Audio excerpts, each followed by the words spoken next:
जय जगन्नाथ नमस्कार। Odisha cricket association तरफ जो ओडिशा प्रो T20 लीग आगामी 17 तारीख दिन अनुष्ठित होगा जाऊँगी। तो यहाँ बहुत दिन व्यवधान नहीं जानते आप ओपीएल होता फ्रांचाइजी मोड रे ओसीएल आम करूँ प्रत्येक वर्ष पीसीएम सहित बट यहाँ फ्रांचाइजी मोड रे पुणी फास्ट टाइम पुणी आरंभ करूँ।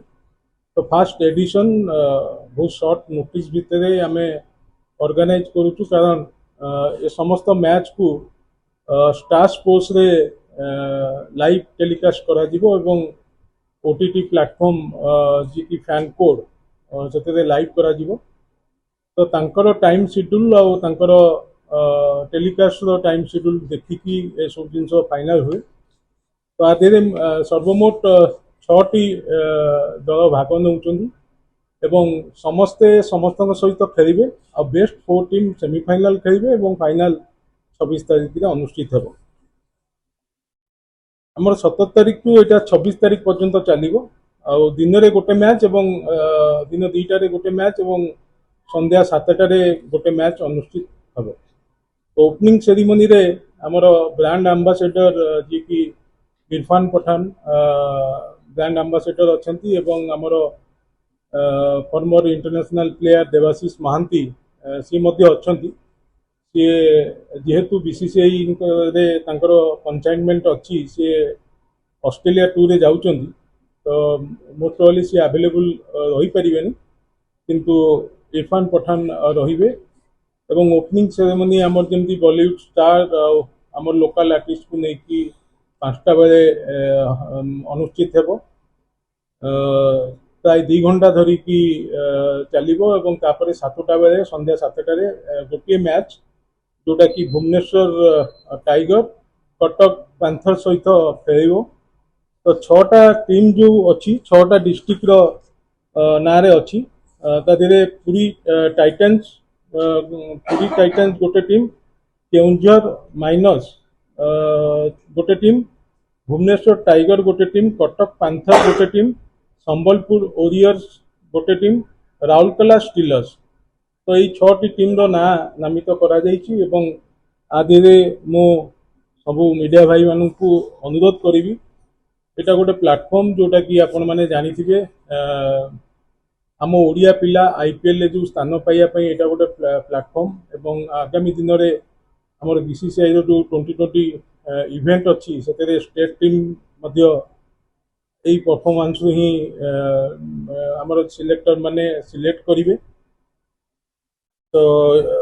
विभिन्न आईपीएल टीम रो सिलेक्टर माने आमको सूचना देइचंती से माने मध्य प्रेजेंट रहिवार संभावना अच्छी। आम पिला माने जो कैचमेंट एरिया रू जो पिला मानू स्टेट रे विभिन्न स्टेट रे एबे आईपीएल स्टाइल ओपीएल आमर जमी ओपीटीएल होउची सेमती विभिन्न स्टेट रे होउची। तो आम पिला मानकर खेल प्रदर्शन देखिया सिलेक्टर माने आईपीएल टीम रो मध्य एटी प्रेजेंट रहिबे आ जो माने न रहिबे से माने स्टार स्पोर्ट्स रे देखिकी पिला मानू चयन करि परिबे। तो एटा आम पिलांकर भविष्यत पई ओडिशा क्रिकेट एसोसिएशन बहुत कम समय व्यवधान रे आरिबा स्पोर्ट्स कंपनी सहित टाई अप रे आमे एटा प्रथम थर पई ऑर्गेनाइज करूछु। मु आशा करिवि आपण मानकर सहयोग अतीत दिन मानकरे रहिछि एवं वर्तमान मध्य रहिबो आगामी दिन मानकरे भी रहिबो। नै दर्शक मानक पई आमे कोनोची माने टिकेट रो पैसा देकी टिकेट नै फ्री आमे करिछु सब दर्शक माने आसी देखि परिबे। तो समस्त गैलरी आमे खोलुनु। तो 1 नंबर 3 नंबर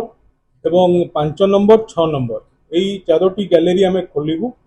तो सही गैलरी फुल होला परे पुनी आउ अनदर गैलरी आमे खोलिवार व्यवस्था अछि। नहीं हमरो तदिरे टिकेट जिनिस टिकेट जिनिस सहित हमरो पार्टनर अच्छु जी की तार गोटे सॉफ्टवेयर अच्छी से सॉफ्टवेयर को आपटा अच्छी से आप को डाउनलोड करेंगे ऑनलाइन ने टिकेट से ही अवेलेबल हम गेट पाखे भी अवेलेबल हम कहीं लिमिटेशन रखापी धरतु गोटे गैलरी आमर कैपेसिटी थी 4000 से 5000 लोक हो तो दया चकटार चांसेस अच्छी से आम 4000 टिकेट कर माने 4000 लोक ही भितर एंट्री करेंगे ଏବଂ ସେଇ ଏଣ୍ଟ୍ରି ଟିକେଟଟା ଇମିଡିଏଟଲି ସେମାନେ ସେଇଠି ହିଁ गेट पाखे आवेलेबल हम ना आप मध्यम भी से परचेस कर परचेस तो नुह फ्री कर डाउनलोड कर नहीं से आम बारकोड जो सिस्टम थाए सेमती बारकोड स्टैंडी से बारकोड को स्कैन कले से आसेस करें गेट एंट्री आप जानते हैं आम सिलेक्टर माने तीनोटी कैटेगरी करते तीन कैटेगरी प्रोसेस थिला या जे टोटल प्लेयर मानक ए बी सी कैटेगरी रे जूनियर एवं सीनियर पिला कैटेगरी रे स्थानित करथिले एवं सेइथिरु जो माने आमे गोटे गोला माध्यम रे को टीम रो किए कोच आम जो कोच पैनल अच्छी सिलेक्टर पैनल अच्छा तो से माने कोच आउ कैप्टेन जो माने कैप्टेन अच्छा 6 जन कैप्टेन से 6 जन कैप्टेन को आमे बाछिथिलु कि को टीम रे रहिबे तो से माने बिल्डिंग प्रोसेस करथिले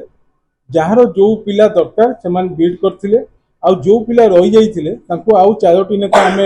कही से नहीं पारे बोली फ्रांचाइजर कोच आउ कैप्टेन